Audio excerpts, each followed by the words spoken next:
우리가 비정규직이라고 해서 무조건 다 그렇게 뭐지 노동의 형태라든지 이런 그다음 대우라든지 이런 게 다 낮을 이유는 없잖아요. 그렇죠. 네. 오히려 그 플렉시블한 것 때문에 더 많은 돈을 줘야 될 수도 있는 거잖아요. 그렇죠. 그러니까 왜 비정규직은 항상 힘들고. 낮은 임금, 열악한 조건 이런 것만 생각. 왜 그걸로 자꾸 기결이 될까? 그것에 대한 의심만 하면 오히려 그 문제에 대해서는 저는 되게 좀 다르게 볼 수도 있다고 생각해요. 왜냐하면, 그러니까 사실은 우리가 그러니까 정규직이 생긴 그 역사를 보면, 우린 기본적으로 우리나라는 사람의 머릿속에서 나오는 가치에 대한 계산이 없는 동네예요. 예를 들면 뭐 브랜딩을 한다거나 네이밍을 한다든지 이런 광고 쪽에서 이렇게 기획 마케팅을 하는데 보면 대부분 컨설팅 하는 거 뭐 이런 거 있잖아요. 뭐 금융 컨설팅 같은 경우는 돈이 바로 직접 연결이 투자하고 연결이 되니까. 근데 그렇지 않고 마케팅 비용으로 들어가는 어떤 뭐 브랜드 가치를 높이는 여러 가지 창의적인 일들을 한다. 거기에 돈 쓰는 건 너무너무 아까워해요. 근데 그 구조를 바꿔야 돼요. 그 인식 자체를 바꿔야 되는데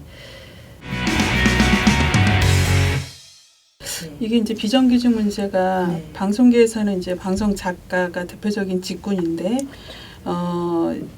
이제 그 유학 가시고 이럴 때도 이제 우리 이게 특히 방송 제작 환경이 급변하고 네. 또 돌아와 보니까 또 미디어 현장 더 네, 급변해 네. 있고 그런데 네. 또 방송계의 다른 다양한 직종들이 많이 외주화되고 네. 또 그 과정에서 네. 비정규직이 더 많이 늘어나 네. 있는 상황이죠. 네. 지금. 네. 네. 이 비정규직의 현황이 방송이 왜 이렇게 더 많이 늘고 있을까요? 다른 직군은 오히려 줄고 있는데. 사실은 네. 그 방송이라고 하는 것 자체가 라디오 직군 같은 걸 제외하고는 굉장히 프로젝트형이에요. 실제로 그 그러니까 프로그램을 위해서 모이는, 그러니까 모였다가 흩어졌다가 이렇게 하는 거기 때문에 자체가 되게 유동적이어야 돼요. 그러니까 그리고 그렇게 이렇게 플렉시블하지 않으면 운영하는 것 자체가 어려워요. 그래서 그러나 우리가 비정규직이라고 해서 무조건 다 그렇게 뭐지 노동의 형태라든지 이런 그다음 대우라든지 이런 게 다 낮을 이유는 없잖아요. 그렇죠. 네. 오히려 그 플렉시블한 것 때문에 더 많은 돈을 줘야 될 수도 있는 거잖아요. 그렇죠. 그러니까 왜 비정규직은 항상 힘들고. 낮은 임금, 열악한 조건 이런 것만 생각. 왜 그걸로 자꾸 기결이 될까? 그것에 대한 의심만 하면 오히려 그 문제에 대해서는 저는 되게 좀 다르게 볼 수도 있다고 생각해요. 왜냐하면, 그러니까 사실은 우리가 그러니까 정규직이 생긴 그 역사를 보면 원래는 옛날에는 회사가 공장들이 막 생기고 노동자들이 자주 이동을 하니까 그걸 붙들어 두기 위해서 복지를 주고 하면서 정규직을 만든 거거든요. 그러니까 그걸 생각하면 오히려 그렇게 그러니까 노동자들이 쉽게 이동할 수 있다는 얘기는, 이동성을 많이 준다는 얘기는 어떻게 보면 노동자들의 몸값이 더 올라가야 되는 게 정상이에요. 그런 거잖아요. 그래서 사람 몸값에 대해서 더 높이 쳐줘야 한다라는 그 개념을 어떻게 하면 되찾을 수 있을까?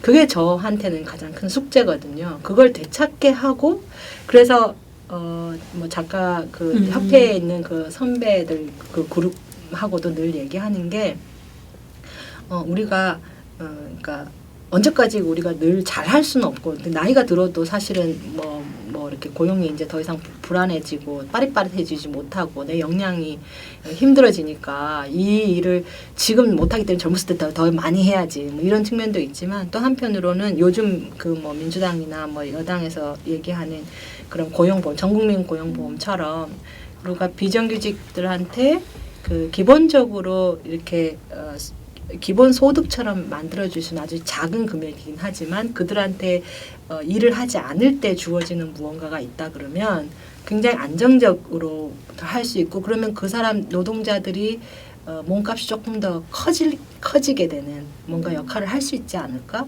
그러니까 그런 고민들을 더 많이 해야 되는 거죠. 우리 주체들이 그런 고민들을 하고 그런 안을 내놓고 그것을 사회적으로 논의하게 만들고 그런 걸 해야 된다고 생각합니다. 그 미국은 말씀하신 대로 우리나라는 어쨌든 아직도 이렇게 방송, 특히 지상파는 이제 공영이 기본이고 네. 공영과 민영이 이제 혼재된 상태로 있는데 미국만 하더라도 이제 거의 상업 방송이 네. 중심인데 네, 네. 그쪽의 시스템은 이런 정규직과 비정규직의 문제가 한국하고는 상황이 완전 다른가요? 거기는 어떻게 보면은 노동조합이라든지 그런 형태는 우리보다 훨씬 더 열악해요. 네. 그리고 이번에도 보시면 알겠지만 실업률이 갑자기 팍 치고 막 네. 몇 천만 명이 실업하고 뭐 이렇게 하잖아요.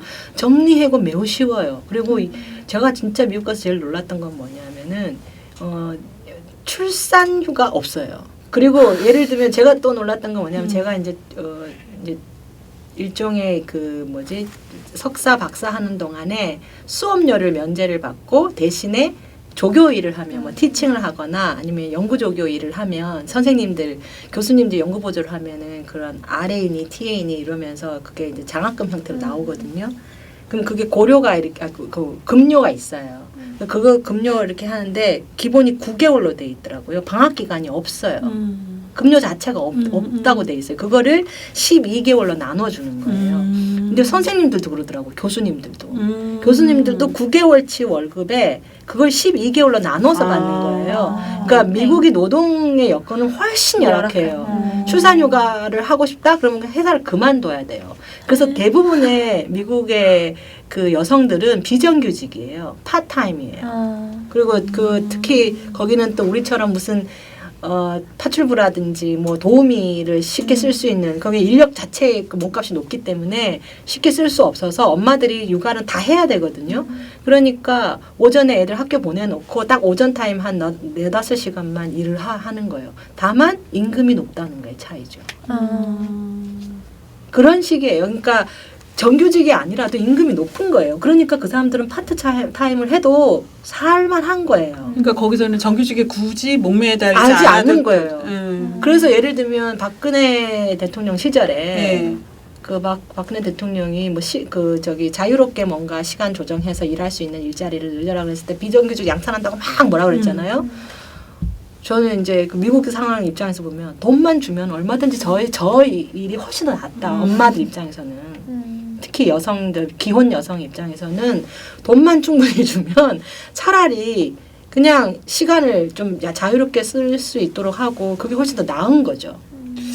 근데 이거는 우리 사회가 그것을 합의를 하면서 받아들일 수 있는 게 있어야 돼요. 그럼 그거에 대해서 보장할 수 있는 여력이 어느 정도까지 있느냐.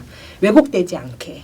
그 본질이 진위가 왜곡되지 않는 방향의 제도적인 어떤 보완을 하면서 우리 사회가 합의를 해야 되는 거죠.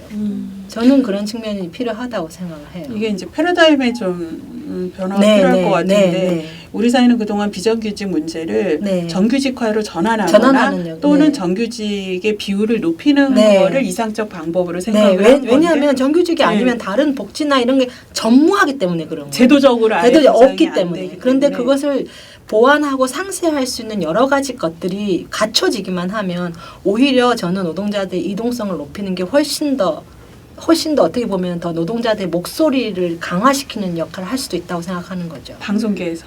방송계뿐만 아니라. 근데 방송계가 가장 심하기 때문에 그리고 여기는 실제로 우리가 그 방송은 우리가 이제 노동력의 투입이 제일 심한 곳인데 사실은 노동 친화적이라고 얘기를 하지만 이것이야말로 지적인 거예요. 그러니까 단순하게 이 노동력이 아니고 인간의 어떤 창의성을 가지고 하는 동네란 말이에요. 그리고 그거 자체가 부가가치예요. 그러니까 사람이 곧 부가가치예요. 여기는 사람이 가장 강력한 자원이에요. 어떤 것보다. 그러면 당연히 사람값이 높아야 되는 것이 이 여기는. 모든 가치가 사람한테 나와요. 만약에 나영석 PD가 없는 삼시세끼나 그걸 생각해 보세요. 아니면 거기 나영석과 이우정이라는 그 팀워크가 없는 그 프로그램을 생각해 보세요. 거기서 그만한 TVN에서 그만한 가치를 못 올리겠죠. 이 사람들만 빠지면 못해요 그렇게.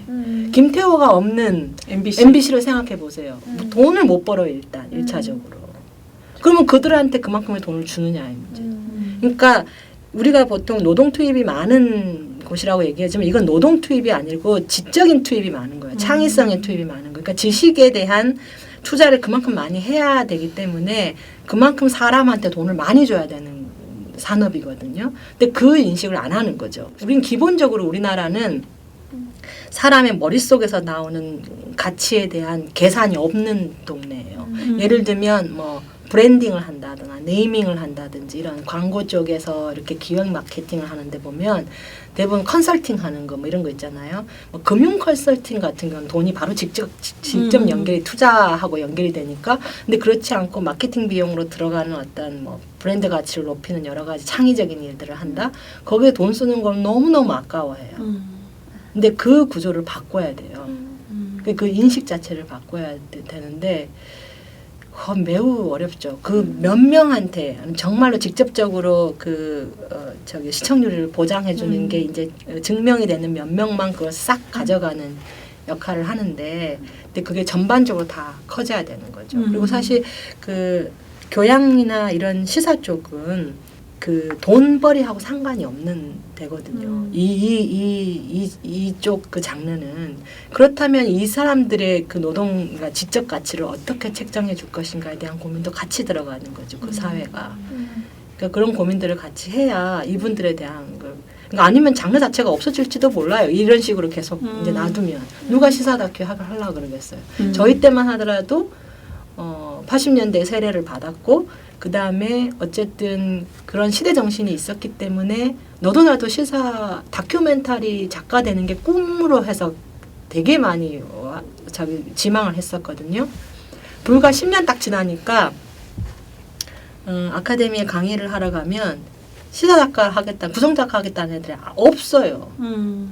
다 예능? 네, 다 예능이나 드라마로 가는 거죠. 그게 돈이 되기 때문에. 심지어 지금 그동안 시사 다큐멘터리 하면서 그 엄청나게 많은 그 경력을 쌓고 뭐 10년, 20년 이상 일하셨던 분들 지금 상당수가 다 드라마 쓰신다고 지금 준비하고 계시거나 지금 실제로 쓰고 계시고. 이우정 작가의 성공이가지고. 이우정 작가뿐만 아니라 옛날부터 그건 그래서 왜냐하면 다큐멘터리 작가로는 돈을 벌지 못하기 때문에. 그런데 요즘은 드라마 작가 같은 경우는 한 번 이제 어느 정도 그 시장에서 그걸 받으면 고려대로 따로 받지만 이게 이제 스트리밍이 되고 계속 하잖아요. 그러면 네. 제방료 뭐 그다음에 또 뭐 여러 가지 저작권료가 들어가는 수익이 또 이게 해외로 또 막 팔려 나가고 이러니까 그런 식으로 넣는 수익이 고려만큼 높은 거예요.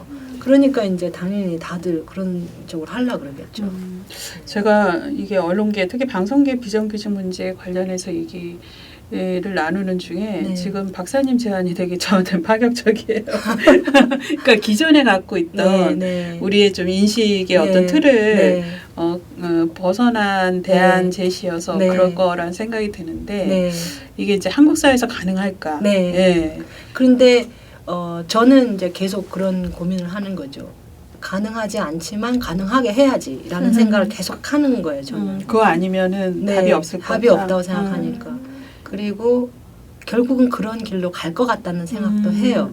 왜냐하면 인간은 끊임없이 대안을 찾으려고 하고 우리 사회가 무엇이 약한 골인가를 알면 결국은 그것을 보완하는 방법을 찾을 텐데 기존의 어떤 상상력으로 되지 않는다는 게 계속적으로 이제 이게 논의가 20년이 넘도록 계속 그 논의에 gat혀 있으면 결국 다른 길을 찾을 수밖에 없겠죠. 그러면 지금 이렇게 나타나는 예를 들면 대전 MBC에서 그 이제 성차별 고용의 문제로 그 유지은 아나운서가 또 이렇게 어떻게 보면 일방적 해고를 당하고 그다음에 뭐 이재학 PD처럼 정말 저임금 열악한 조건 그걸 버티다 이제 죽음으로밖에는 사회 고발이 안 되는 이런 현상은 어떻게 보면 지금 우리가 과도기에서 겪는 진통. 그렇지만 또 그분들의 싸움이 없으면 그분들이 투쟁이 없으면 절대 일어나지 않는 일이죠. 사실은. 그렇기 때문에 되게 저는 너무 고맙기도 하고 미안하기도 하고 항상 그런 일을 대할 때마다 특히 뭐 그 유지연 아나운서 같은 경우도 그 사실은 그 카메라 앞에 서시는 분들이 얼굴이 간판이고 지금까지 자기가 그 어떻게 보면은 이 마약 같은 게 있어요. 방송 일을 하는 사람들 특히 저같이 카메라 앞에 나서지 않는 사람조차도 내 이름이 텔레비에 올라가 걸리는 것에 대한 어떤 뿌듯함, 자부심, 자부심 그런 게 있는데 존재 자체가 그냥 자긍심인 분들이잖아요.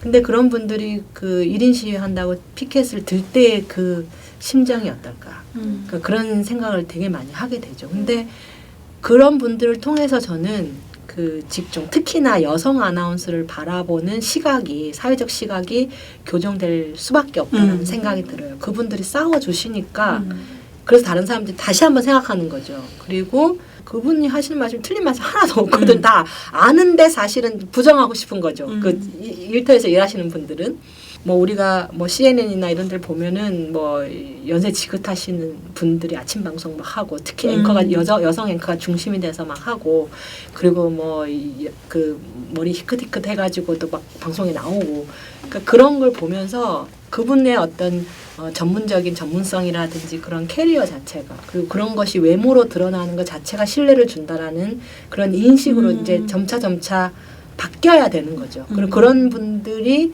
자꾸 그런 아나운서 그룹이든 어떤 다른 스태프들에서도 계속 나와야 되는 거고. 네. 네.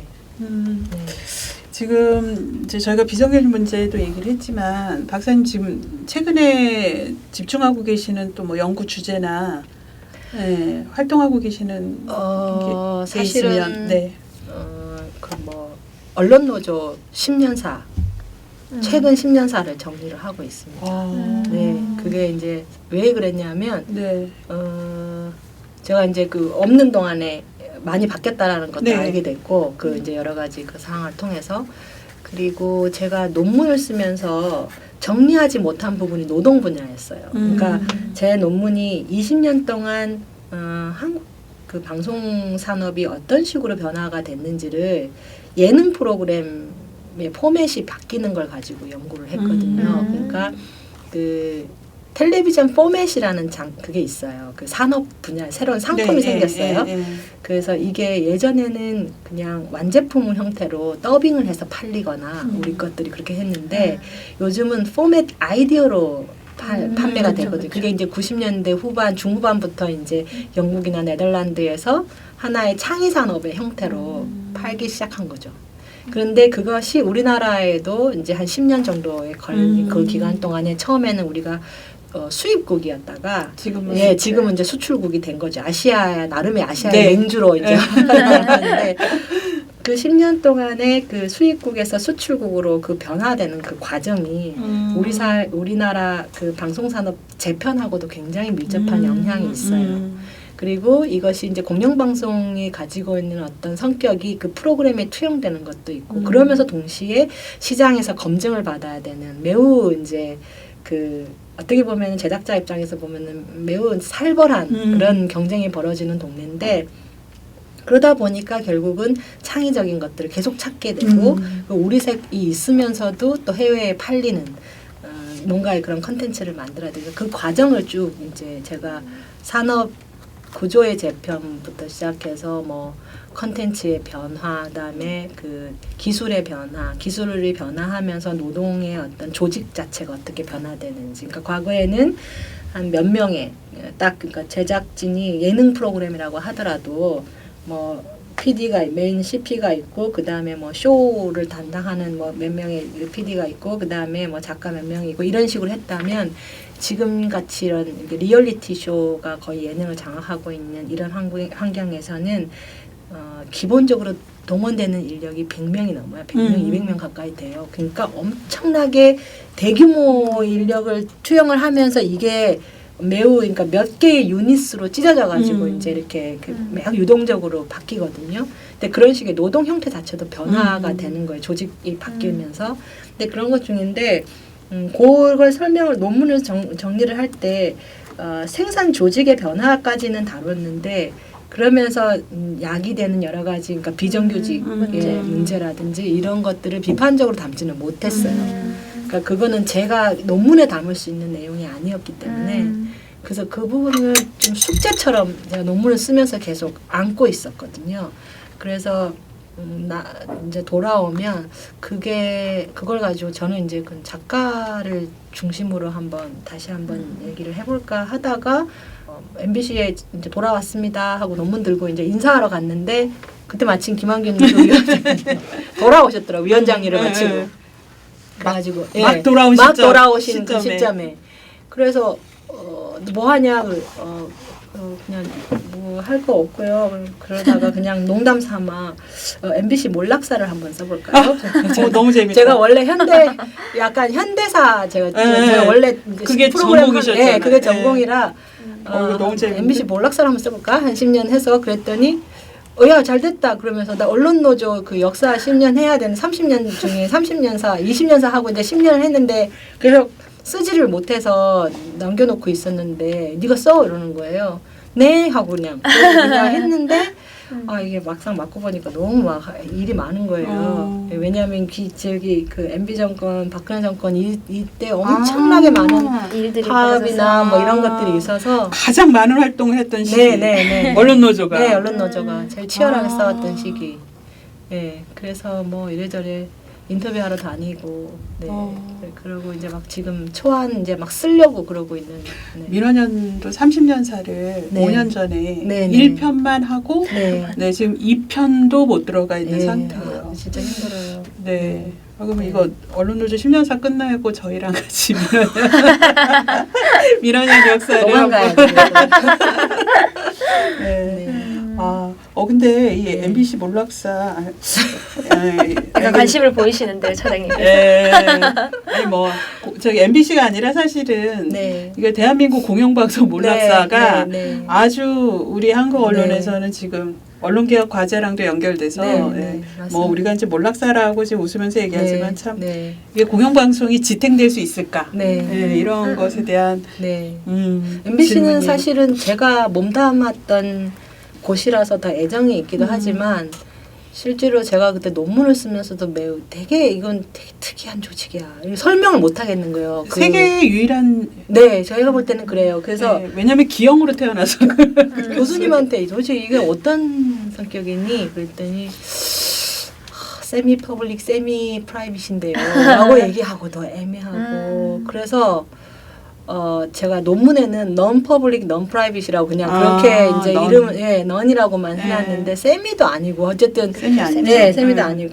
그런데 아무리 설명을 하려고 해도 너무 복잡하기도 하고 그러니까 그러면 소유권은 누구야? 뭐 시작해서 그러면 도대체 재원은 어디서 나와? 막 그런데 재원으로 따지면 상업방송인데 소유권 따지면 아니고 그리고 사장 임명은 또 저기에서 하고 막 그래서 그런데 제가 그 리얼리티 포맷을 가지고 논문을 썼다 그랬잖아요. 그 리얼리티 포맷의 맹화가 MBC에서 나왔거든요. 그리고 그것을 한국형 리얼리티 포맷으로 만들어내는 가장 혁혁한 역할을 그 MBC 예능이 해요. 그러면 도대체 왜 이런 한국형 예능이라고 하는 게 MBC라는 예능 그 조직에서 나왔을까? 왜 꽃이 폈을까? 그게 결국은 그것이 이제 핵심이 그 조직적 특성이 있는 거예요. 그 회사의 어떤 아이덴티티가 그러니까 시청자들한테 끊임없이 검증을 받아야 하면서 동시에 공익적 성격의 컨텐츠를 갖고 있어야 되는 거예요. 그러면서 또 상업적으로 장사도 돼야 되고. 그러니까 그러면서 그것이 결국은 그 한국의 뭐 복면가왕 같은 그러니까 전혀 그 미국에서 어떤 식으로 평가를 하냐 하면 복면가왕을 모든 가족이 함께 볼 수 있는 예능, 가족형 예능이라고 평가를 해요.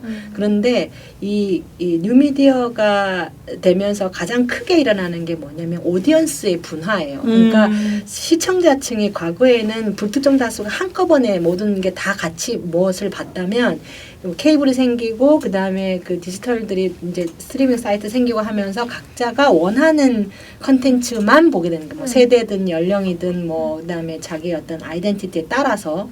그런데 그거를 그 벽을 다시 허물고 그 모든 애들을 세대별 뭐 그다음에 좀 인종별 이런 것들 다 허물고 한꺼번에 한 자리에 안방에서 볼 수 있도록 만들어준 컨텐츠가 된 거예요. 그러니까 미국의 그 방송사 입장에서 보면 이거는 매우 이례적인 컨텐츠인 거예요. 한국의 그 예능 수입해온 예능 포맷이. 그러면서 그 복면가왕을 수입해서 틀었던 그 폭스 TV가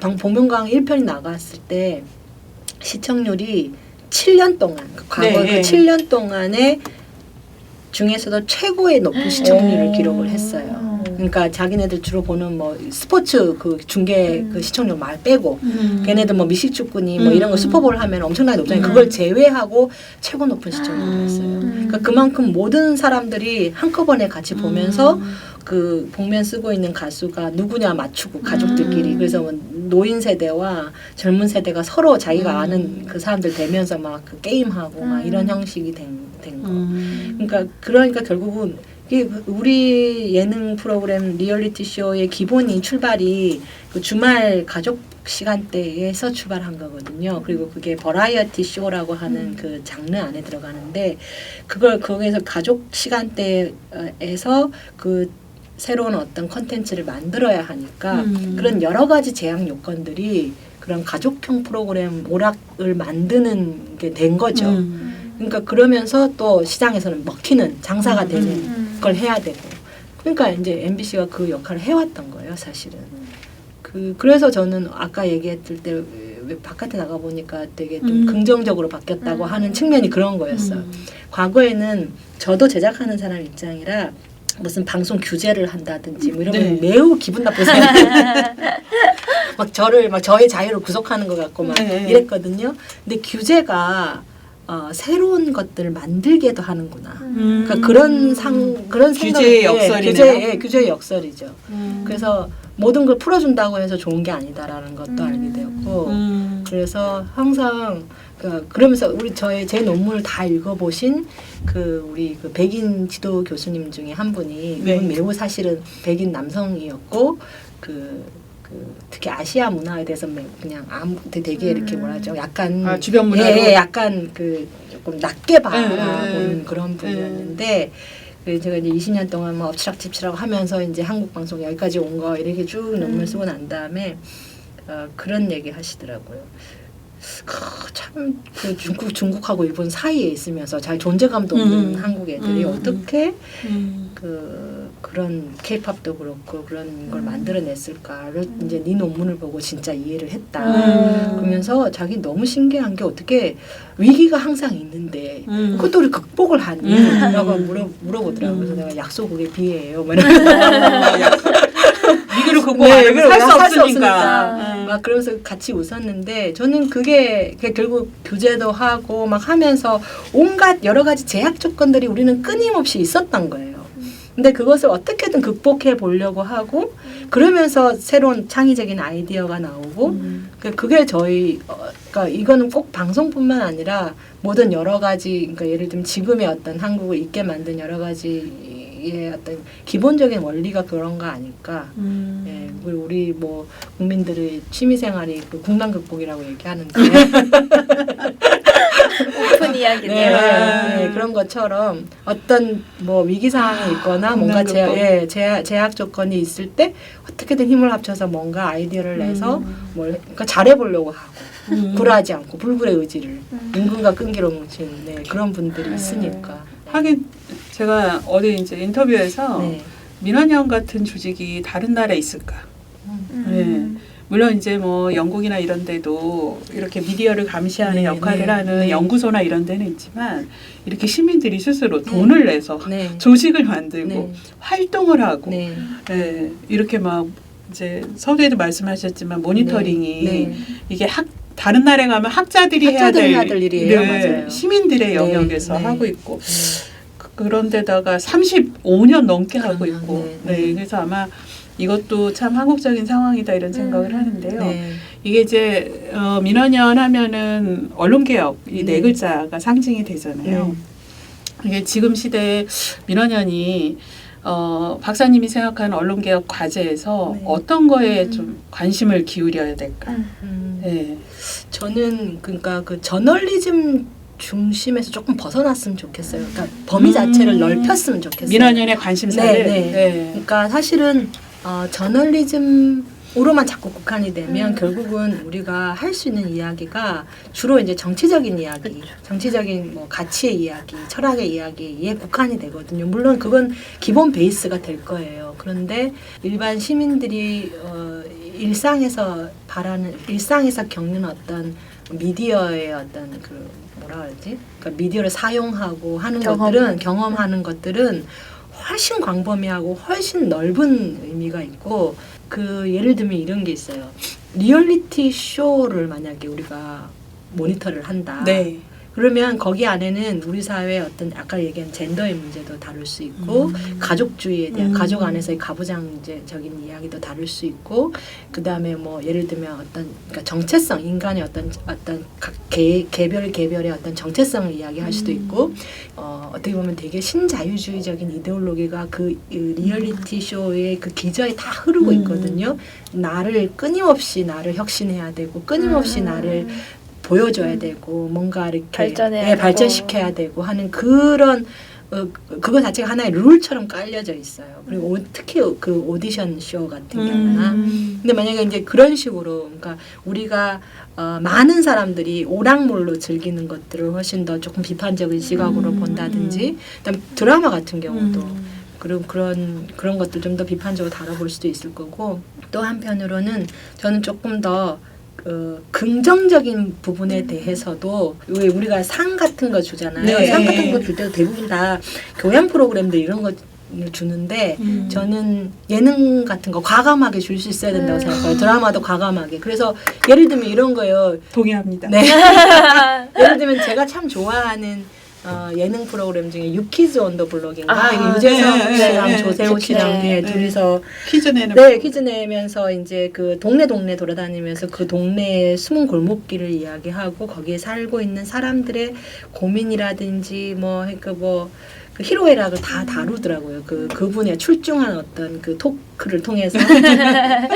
근데 그 스타일도 굉장히 세련되고요. 어떻게 보면 기본은 굉장히 단순한 구조 포맷인데, 근데 거기에 등장하는 사람들이 다 사실은 시청자들이 주인공이에요. 그렇죠. 그러니까 일반 서민들, 그러니까 우리가 보통 그 공영방송의 그 기본이 무엇이어야 하느냐라고 할 때 그 대표성을 얘기하잖아요. 네. 그러니까 우리가 대표성을 얘기하면서 뭐 그 소수자들을 어떻게 다룰 것인가 뭐 이런 얘기하지만 실제로 그 많은 다수의 저널리즘이 다루고 있는 거는 기업의 논리라든가 정부의 논리라든가 이런 거거든요. 큰 목소리를 가진 사람들인데 이 일반 그 서민들이라든지 그런 시민들 평범한 일반 시민들의 목소리를 그렇게 자연스럽고 감동적으로 그리고 재미있게 드러내는 프로그램들이 얼마나 될까 그런 고민을 하면 그 예능 프로그램은 정말 상을 줘야 마땅한 프로그램이라고 저는 생각해요. 그런 것들을 발굴해내고 적극적으로 소개할 수 있었으면 좋겠어요. 그래서 만약에 저 민원연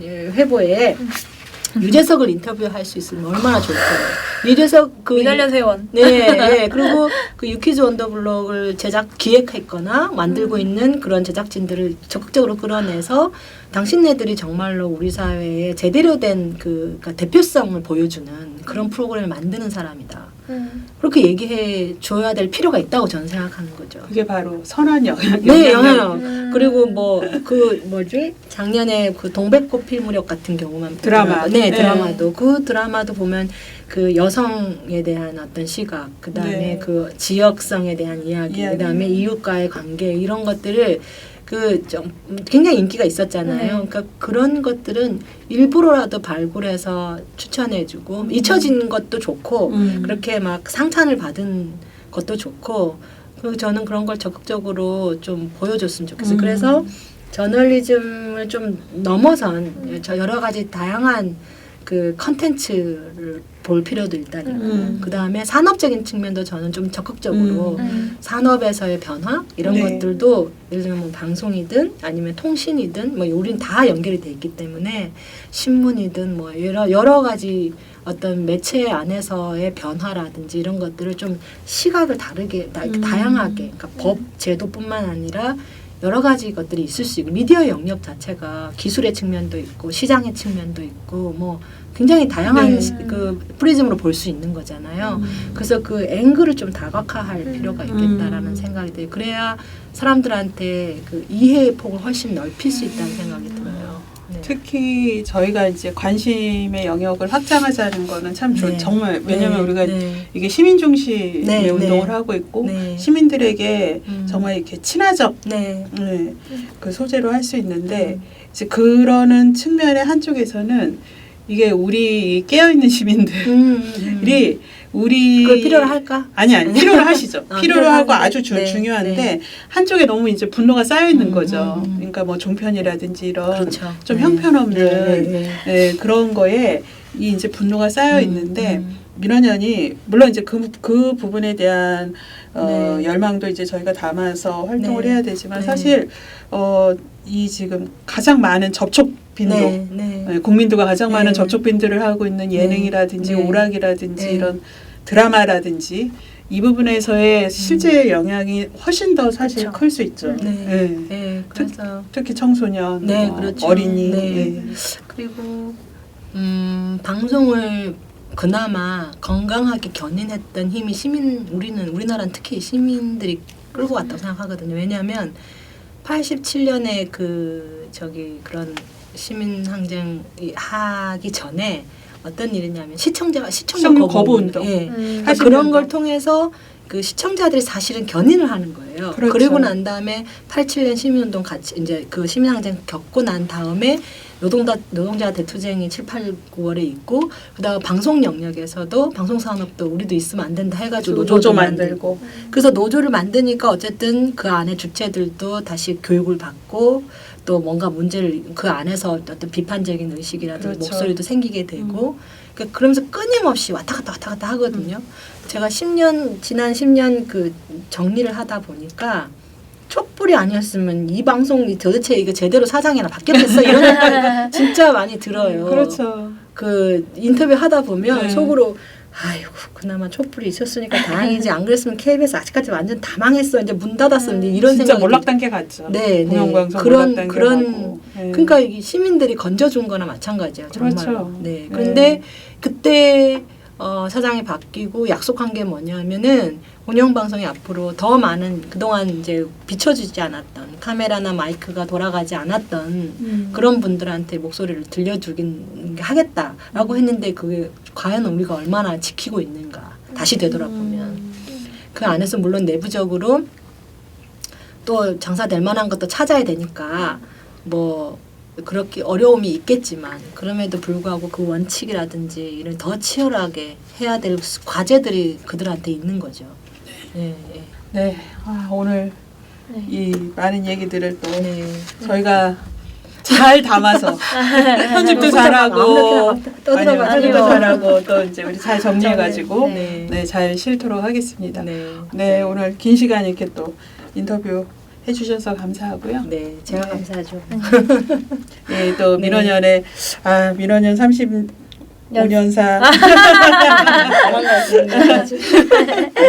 저희 이게 민원연 이제 여러 가지 저희 활동과 프로그램에서 많은 선생님의 또 이 경험과 식견이 저희에게 많은 또 자문 정책으로 또 기여가 될 거라고 아까 말씀하셨죠 쓰임 선생님이 아주 민원연의 좋은 제 역할을 할 수 있어야 될 텐데 걱정입니다. 좋은 나침반의 역할을 해주실 거라고 생각합니다. 네, 오늘 감사했습니다. 감사합니다. 네. 감사합니다.